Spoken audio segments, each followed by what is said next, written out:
আজকে যে ভিডিওটি করছি এটি জনস্বার্থে। এর সঙ্গে আমার ব্যক্তিগত কোনো সম্পর্ক নেই, কোনো কামনা বাসনা নেই। এবং এই ঘটনাটি যে বিষয়টি নিয়ে আলোচনা করব, সেই বিষয়টি বর্তমান সরকারের জন্য এতটা সেনসিটিভ যে এই সাধারণ ঘটনা নিয়ে আরেকটি গণ অভ্যুত্থান ঘটে যেতে পারে। লক্ষ লক্ষ মানুষ রাস্তায় নেমে আসতে পারে এবং মানুষের যে হাজারো চাহিদা, হাজারো বিপদ বিপত্তি, অভাব এবং অভিযোগ, বড় বড় অভাব অভিযোগগুলো রয়েছে, সেই অভাব অভিযোগগুলো একসাথে সাপের বিষ হয়ে এই বর্তমান চলমান সমস্যাটিকে কেন্দ্র করে সরকারের বিরুদ্ধে যদি জনগণ বিক্ষুব্ধ হয়ে ওঠে, পরিস্থিতি কি হবে আমরা এই মুহূর্তে বলতে পারছি না। ছোট্ট একটা উদাহরণ দিই, যখন কোটা বিরোধী আন্দোলন তুঙ্গে, ঠিক সেই সময়টিতে শেখ হাসিনা উনি চীন সফরে যাচ্ছিলেন। আমি তখন একটি ভিডিওতে বলেছিলাম যে আপনি এই মুহূর্তে চীন সফরে যাবেন না। আন্দোলনের মতিগতি দেখে আমার ভালো মনে হচ্ছে না। কোনো টেলিফোনে না বা ওনার সঙ্গে আমার এরকম কোনো সম্পর্ক নেই, আমি এই ভিডিও বার্তাতে বলেছিলাম। এবং আমি যতটা জানি যে সরকারের যারা কর্তা ব্যক্তি তারা তখন নিয়মিত আমার ভিডিও মনিটর করতেন এবং দেখাশোনা করতেন। তো আমি বললাম যে আপনি যখন ফিরে আসবেন, ফিরে আসার পর পরিস্থিতি আপনার নিয়ন্ত্রণে থাকবে না। তো তিনি চীন সফরে গেলেন, চীন সফর থেকে আসলেন এবং বলেন অনেকটা অপমানিত হয়ে এবং লাঞ্ছিত হয়ে। আসার পর তিনি ছিলেন মানসিকভাবে বিপর্যস্ত, বিধ্বস্ত। আমি আরেকটা ভিডিও করলাম যে আপনি ওখানে যা কিছু ঘটেছে আপনি এইবার সংবাদ সম্মেলন করবেন না। প্রতিবার বিদেশ থেকে এসে আপনি গণভবনে যে মজমা মেলান এবং সেখানে রং তামাশা, ঠাট্টা মশকারা, এরপর নানা রকম পিঠা পায়েসের উৎসব থেকে শুরু করে যা কিছু একটা ট্রেডিশন হিসেবে আপনি চালু করেছেন গণভবনে, এইবার সেটা করতে যাবেন না। এর কারণ হলো চীন দেশে যা কিছু ঘটছে এবং বাংলাদেশের মাটিতে এই মুহূর্তে যা কিছু ঘটছে, এই দুটো জিনিসের ভার আপনি বহন করতে পারবেন না। মুখ ফসকে এমন কিছু বের হয়ে যাবে বা ওখানে এমন কোনো কথা বের হয়ে যাবে যেটার দায় দায়িত্ব আপনাকে নিতে হবে এবং আপনি সামাল দিতে পারবেন না। অবাক করার ব্যাপার হলো যে আমি খুব সাধারণ মানুষ, একেবারেই যাকে বলা হয় আমার জ্ঞান বুদ্ধি এতটা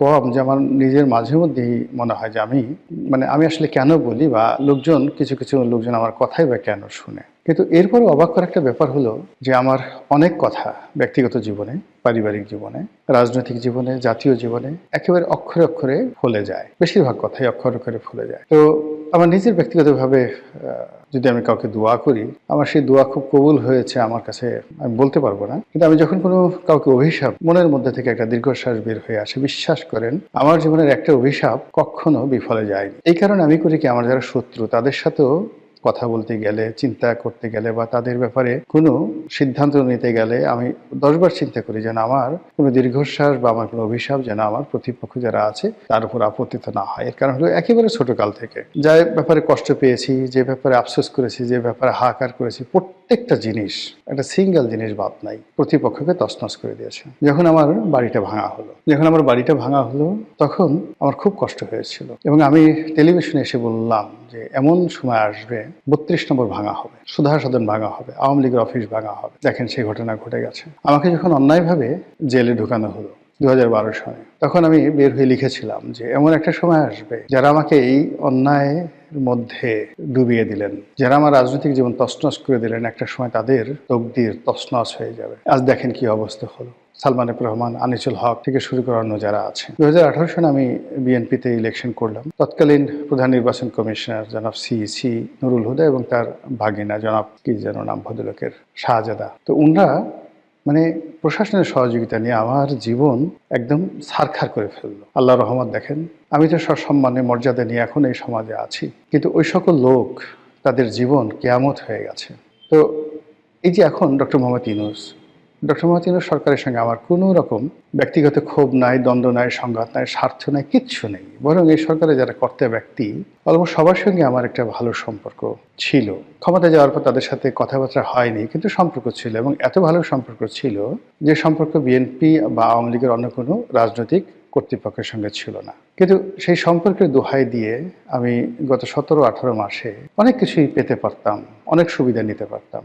কিন্তু যেই মুহূর্তে তারা ক্ষমতায় গেছে, সঙ্গে সঙ্গে আমি তাদের সমালোচনা করছি যেন তারা অ্যাটলিস্ট নির্মোহভাবে কাজ করতে পারেন এবং তারা বুঝতে পারেন যে তাদের ব্যাপারে কি কি আলোচনা হচ্ছে। এর কারণ হলো ক্ষমতাধর যারা লোকজন রয়েছেন তাদের সমালোচনা করা খুবই কঠিন একটা বিষয়। আবার ধরুন এই যে বিএনপির সুসময় যাচ্ছে, তারেক রহমান সাহেব আসছেন, সেখানেও কিন্তু আমি নির্মোহভাবে সমালোচনা করার চেষ্টা করছি যেন তারা দিক নির্দেশনা পান এবং জনগণের যে আওয়াজ, সেই আওয়াজটা তারা শুনতে পারেন। কিন্তু আমি যদি একটা নমিনেশন চাইতাম, ইলেকশন করতে চাইতাম, দলের বড় পদ পদবি চাইতাম, আমার দ্বারা এই কাজ কখনোই সম্ভব হতো না। তো এনিওয়ে, এখন যে কথা বলবো সেই কথাটাও একই, এই কারণে বলা যে বর্তমান যে লক্ষণগুলো এই মুহূর্তে আছে বাংলাদেশে, সেই লক্ষণের প্রেক্ষাপটে যে কোনো দুর্ঘটনা যে কোনো সময় ঘটে যেতে পারে। এবং এখন যদি কোনো দুর্ঘটনা ঘটে, বিএনপি বিপদে পড়বে, তারেক রহমান সাহেব বিপদে পড়বেন, জামাত বিপদে পড়বে, জামাতের আমির বিপদে পড়বেন, আর এনসিপির যারা নেতৃবৃন্দ তারা তো বটেই, আর সবচেয়ে বেশি বিপদে পড়বেন ডক্টর ইউনূস এবং তার যারা লোকজন। এবং এখানে ওই যে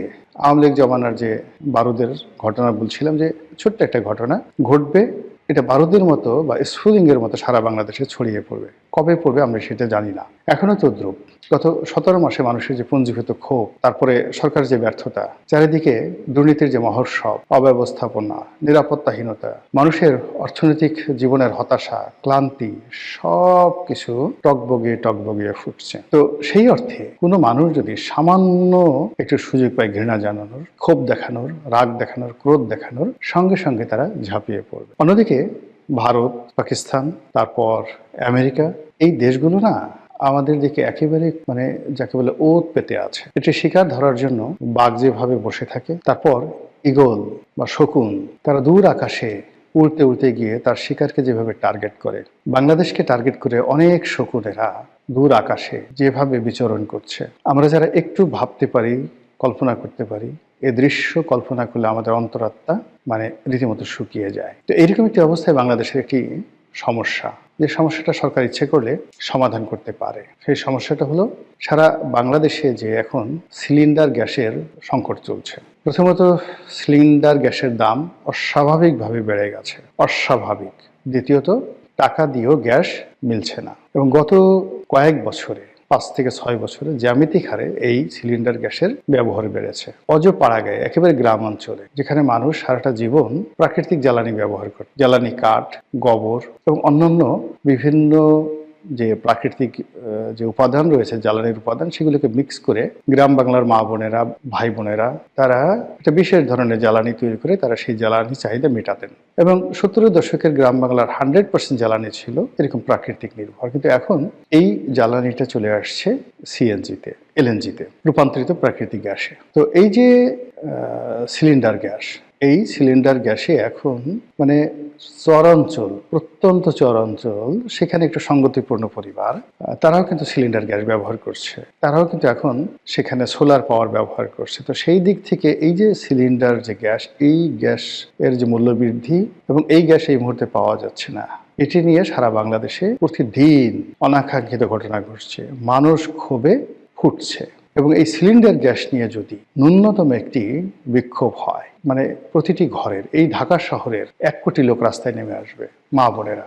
এবং এটা একটা ভয়াবহ, মানে যে কোনো একটা আন্দোলনে যদি শিশুরা এবং মহিলারা জড়িত হয়ে যান, যেটা আমাদের জুলাই গণ অভ্যুত্থানে হয়েছিল, তাহলে সেটি আর নিয়ন্ত্রণ করা যায় না। এবং ফ্রেঞ্চ রেভলিউশন যেটা হলো, সেই ফ্রেঞ্চ রেভলিউশনের সময়টাও কিন্তু পুরুষেরা ব্যর্থ হয়েছিল, নারীরা বের হয়ে এসেছিল। উদ্দেশ্য ছিল, মানে উপলক্ষ্য ছিল যে রুটির দাম বেড়ে গেছে, তো সেই রুটির দাম কমানোর জন্য, দেখেন মানে তেমন কিছু না, রুটির দাম বেড়ে গেছে, সেই রুটির দাম কমানোর জন্য মেয়েরা ওই যে রুটি বেলে যে বেলুন, সেই বেলুন হাতে নিয়ে তারা সেখান থেকে বের হয়ে আসলো। পুরো প্যারিসের রাস্তা ভরে গেল রমণীতে, আর পুরুষরা এই সুযোগে লাফিয়ে পড়লো, একটা বিপ্লব হয়ে গেল, ফ্রেঞ্চ রেভলিউশন হয়ে গেল।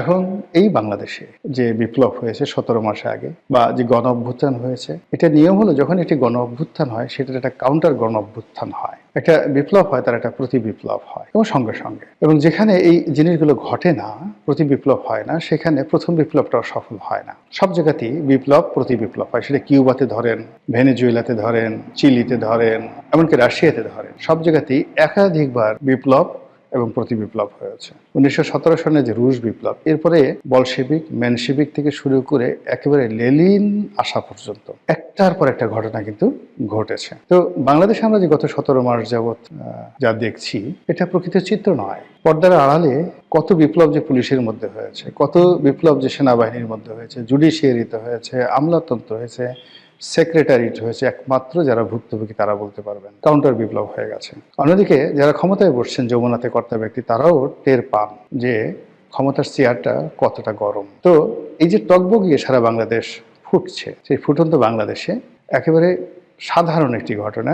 সিলিন্ডার গ্যাসের দাম বেড়েছে আর সিলিন্ডার গ্যাস পাওয়া যাচ্ছে না। এখানে সরকারের বিনিয়োগ এবং এই সাপ্লাইটা ঠিক করা সরকারের জন্য আসলে হাইয়েস্ট 48 ঘন্টা সময় দরকার। এমনকি সিএনজি মানে ফুয়েলিং পাম্পের বা এলএনজি পাম্পের সেই পাম্প স্টেশনগুলো বন্ধ করে হলেও যদি গাড়িগুলো বন্ধ করে যদি মানে বাসার এই যে রান্না বাড়ার গ্যাসটা সরবরাহ করা হয় এই সময়টাতে, শীতের এই সময়টাতে, এটা সরকারের জন্য অনেক অনেক নিরাপদ। অন্যথায় পচা শামুকে পা কাটতে পারে। সুতরাং সাধু সাবধান।